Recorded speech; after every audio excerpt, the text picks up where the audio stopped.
Selamlar.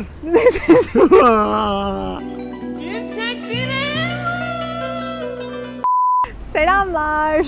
Hepinize merhaba. Yepyeni bir videoya hoş geldiniz. Çokça talep edilen, çokça istenen araba fiyatları videosu çekeceğiz. Arada bir yerlerde de ev kiralarına değineceğiz. Ev kiraları ve araba fiyatları burada çok merak ediliyordu. Her videonun altına yazılıyordu. Biz de bugün o videoyu çekelim dedik. Dere tepe düz gittik, dağlar nehirler Vallahi öyle açtık. oldu. Şu an 3. vesayetimizi yapıyoruz. Lüksemburg'un kuzeyine doğru bir yere gidiyoruz.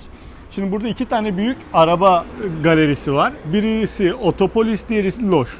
Biz şu an Loş'un araba pazarı gibi olan bölümüne gidiyoruz. İkinci elci. İkinci el, evet, ikinci el arabalar.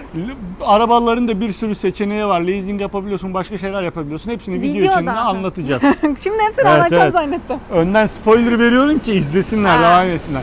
Ama videoya hazır başlamışken videomuzu beğenerek bize destek olabilirsiniz. Kanalımıza da abone olursanız bize destek olmuş olursunuz. Baştan bir isteyelim. Çünkü istenince daha çok beğeniliyor videolar. Evet. Hatta şu an direkt beklediğimiz yerin karşısında arabalar var. Bir uçtan bir göz gezdirelim. Şimdi otobüse bineceğiz. Son vesayetimiz, son durağımıza gideceğiz. Orada tekrar görüşürüz. Ya işte 30 vesayet yapınca böyle aksilikler oluyor. Ben az önce kenarda arabalar var size bakayım dedim ya, gittim oraya. Zaten bir kafa üstü düşme tehlikesi atlattım. Ondan sonra tam arabanın fiyatlarına bakıyordum. Hazal da beni uzaktan çekiyor. Bir de baktım arkadan bineceğimiz otobüs gitti. Aşkım 119 gitti. Bir daha da otobüs yok. 2 saat sonra falan. Kaçırdık onu. Şimdi başka bir otobüse bindik. Bir tık daha yürüyeceğiz, uzayacak ama artık otobüse geçtik, oturduk, 10 dakika vardı. Evet, geldik. Vardık sonunda. Bir 20 dakikalık gecikmeli de olsa vardık. Ve bir hata yaptık. Gelir gelmez 01 araba satan yere girdik. Skoda'nın bir jipine oturdum arkadaşlar. İnanılmaz. Tabii ben daha önce çok lüks arabalara binmediğim için eğer bineniniz varsa normal gelebilir ama koltuğun lokasyonuna kadar her şeyi elektrikle ayarlıyorsunuz. Her şeyi set ediyorsun. 1'e bastığında direkt sana özel oluyor. 2'ye bastığında Hazal'ın ayarları geliyor falan böyle. Ama tabii 60.000 euroydu. Bizim öyle bir bütçemiz yok. Daha o kadar büyümedik. 1000 abone olursak belki, o yüzden abone olmayı unutmayın. 1000 abone değil ya, 100.000 abone falan. Ne 100.000'i ya? O birkaç milyon abonemiz olması lazım. Her seferinde arttırıyoruz 60.000. gitgide. 60 binlik bir araba almak için birkaç milyon olman lazım. Hadi 1 ya. milyon olmamız için bize yardımcı olun. Neyse gel şimdi arabaları gösterelim. Burası Hadi. bildiğin araba pazarı. Şimdi sonda söyleyeceğimi de ilk de söylüyorum. Ben şimdi size bu arabayı aylık 400 euroya alabiliyorsunuz diyebilirim. Çok havalı ve kışkırtıcı olur.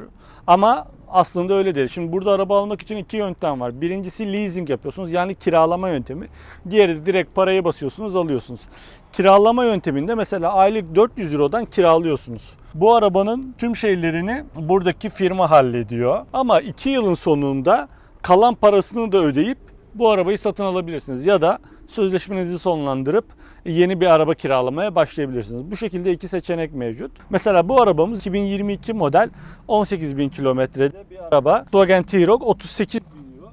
Tabii bunlarda pazarlık payı oluyor. İçine giremiyoruz şu an. Lüksemburg tabii bildiğiniz üzere dünyanın en zengin ülkelerinden biri olduğu için burada en çok satılan arabalar Mercedes, Audi, Volkswagen. Bu üçlü en çok satılan araba markaları. Ondan sonra Skoda vesaire diye gidiyor. Bu Polo 2022 model, yine bu Polo 210 euro.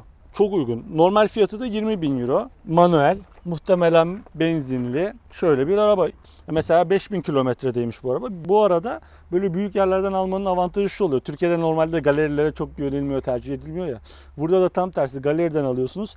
2 yıllık garantisi oluyor. Eğer bir şey olduğunda, arabaya bir sıkıntısı olduğunda belli şeylerde buraya götürüyorsunuz. Burada hallediyorlar otomatikmen. Bu arada 210 çok iyi bir fiyat değil mi? 210 Evet, bunun euro fiyatı verip- bayağı uygun.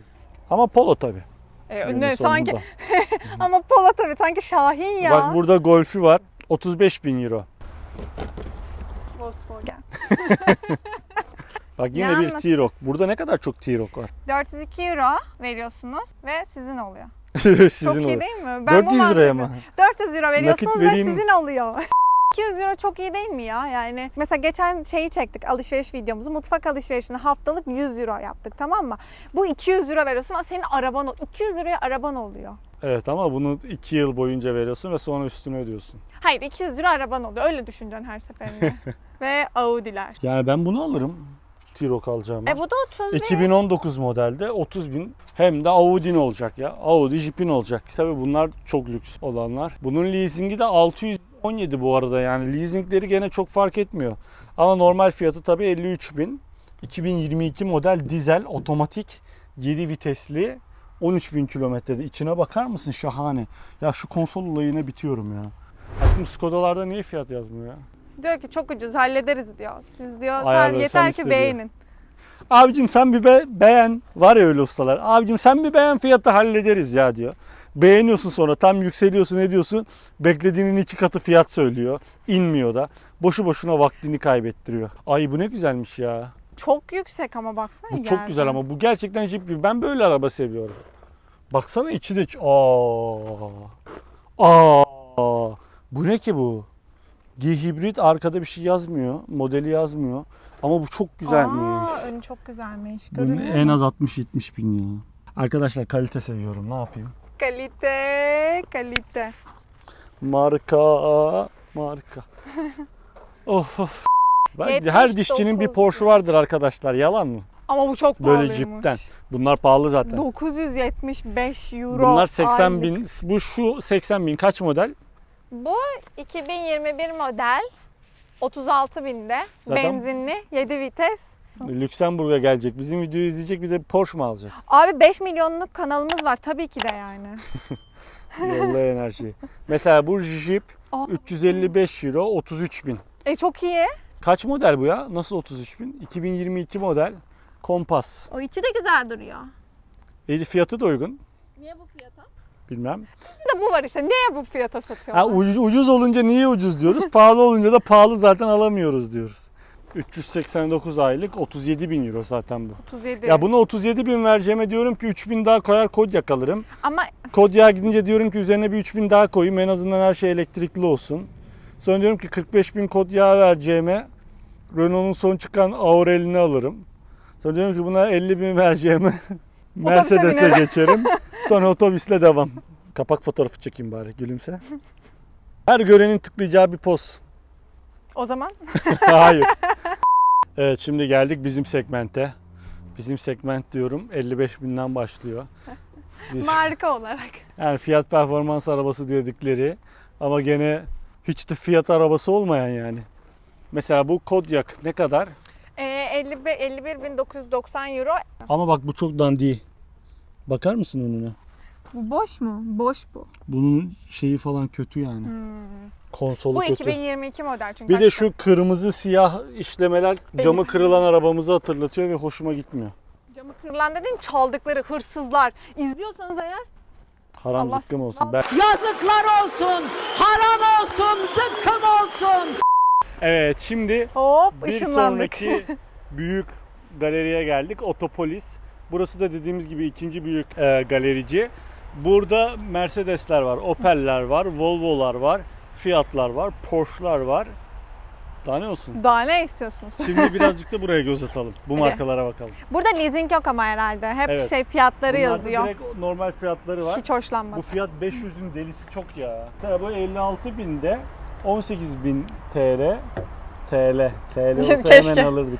Bunun yılı 2018. 18.000 euro. Çok tatlı Mesela ama. bu 16.000. 2022 model 16.000 euro. Bunun içi falan bayağı şık bu arada. 30.000 diyor. Aa. Sar abi.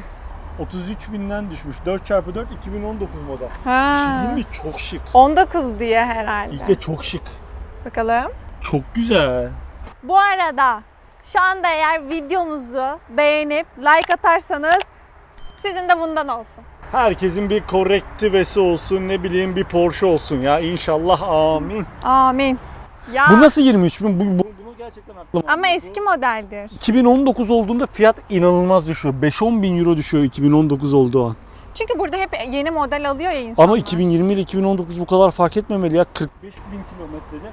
İçi falan bakar mısın? Çok şık. Tabii manuel ama içi böyle üstü açılır araba ya. Türkiye'de Opel Astra'sı olan çok var biliyorum.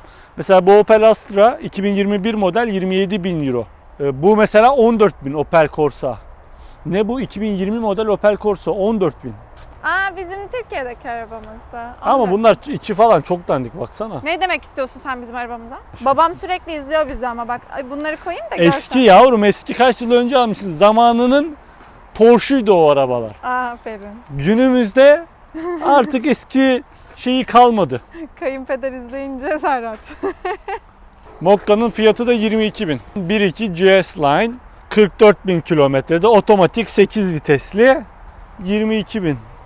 Şimdi biz Opel falan mı alsak ya? Ne oldu? Opel'ler Ne oldu? uygunmuş. Bak bu da Mokka. Benim arabam. Allah'ım korktum. Korktum. O nasıl bir tepki ya? 38.000. İşte benim arabam çünkü, anladın mı? Şimdi Peugeot 3008 bu bizim aile boyu akrabalar arasında da en sevdiğimiz arabalardan. Otomatik 8 vites. Pahalı bir tık. 38.000 ama. SUV. Elektrikli bu. Konsolu çok güzel ama. 2021 model bu arada. Bu arada kusura bakmayın, araçların işleri açılmadığı için böyle çekiyorum ve güzel görünmüyor. Bu da ben. XC60 bak diyordum ya benim listemde var. Artık listemde yok. 50.000'den başlıyor. Çıktı. 47.000. 2021 model. Ama içi çok güzel ya. Şuna bakar mısın? Çok güzel konsolu ya. Bence biz bir tık ucuzlara doğru gidelim. Buralar benim moralimi bozuyor. Bu da XC60 40.000. Gittikçe indiriyoruz. Hadi bakalım. 43.000, 44.000, 40.000. 50.000'im olsa bunu alırım. Saçma mı? Bunu nereye koyacağız? Abi çok havalı. Ne demek nereye bunun için koyacağım? ekstra ücret alırlar. Hani sizin iki Bu aracınız sığar ya var bizim derler. şeye. Şunlar çok güzel. Aa. Bu fenomenlikten parayı vurmuş influencer arabası. Wrangler 50.000. Benim hayalim neydi biliyor musun? Buraya ilk geldiğimden beri. Şunun 220'nin 2 kapılı ve kırmızı versiyonu coupe. Bir gün.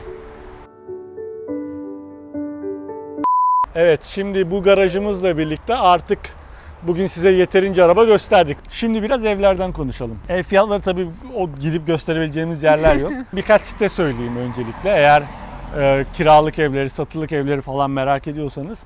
Bir tanesi Immotap.lu var, athome.lu var. Bu sitelerden kiralık ya da satılık evler bakabiliyorsunuz. Satılık evler zaten çok abartı. 700.000, 800.000, 1 milyon, 1,5 milyon. Artık şu an ortalama bir 2+1, 3+1 ev güzel bir konumda 1 milyonla 1,5 milyon arası. Şehirden biraz uzaklaştıkça fiyatlar düşebiliyor, yükselebiliyor metrekaresine göre. Ama kiralıklardan bahsedebiliriz. Kiralık evler şehir merkezlerinde, şehre 15-20 dakikalık, yarım saatlik yerlerde genelde hemen hemen aynı. 1+1 kiralık daireler 60 metrekare civarında, ortalama 1800-2000 arasında. Bir de bunların charge'ları oluyor. Burada elektriği, suyu, doğalgazı ayrı ödüyorsunuz ve sabit bir miktar ödüyorsunuz. Yıl sonunda geliyorlar, ne kadar kullandığınıza bakıyorlar. Eğer sabit ödediğiniz miktardan daha fazlaysa üstünü ödüyorsunuz. Daha azsa paranızı size iade ediyorlar. Normalde charge'lar da ortalama 1+1 evler için 200 euro civarında falan oluyor. Yani bu söylediğim ev fiyatlarına 200 euro da faturalar için ekleyeceksiniz. 2+1 evler 2000-2300 arasında. Zaten 3+1'lere falan şimdiye kadar hiç bakmadık, ihtiyacımız da olmadı ama 2300 ve üstü şeklinde düşünebilirsiniz. Eğer bahçeli bir ev bakıyorsunuz, müstakil olsun, bahçeli olsun, 2+1 olsun derseniz de 2500 civarından, 2600 civarından başlıyor bahçeli evler. Tabii şehre uzak oluyor bunlar. Genelde arabanızın olması lazım ya da çok şanslıysanız şehir merkezinde de yine bahçeli evlerde oturan arkadaşlarımız var. Ama tabii denk gelmesi ve bulması çok daha nadir, çok daha zor. Ev fiyatları da bu şekilde şekilleniyor. Dediğim gibi bunların üzerine charge'larınızı ekleyin. Ve buradaki asgari ücreti merak ediyor olabilirsiniz. Şimdi ev fiyatlarına 2000'den başlatınca. Burada asgari ücret de ikiye ayrılıyor. Eğer diplomalıysanız farklı, diplomanız yoksa farklı. Diplomasızsanız sanırım 2300 civarındaydı.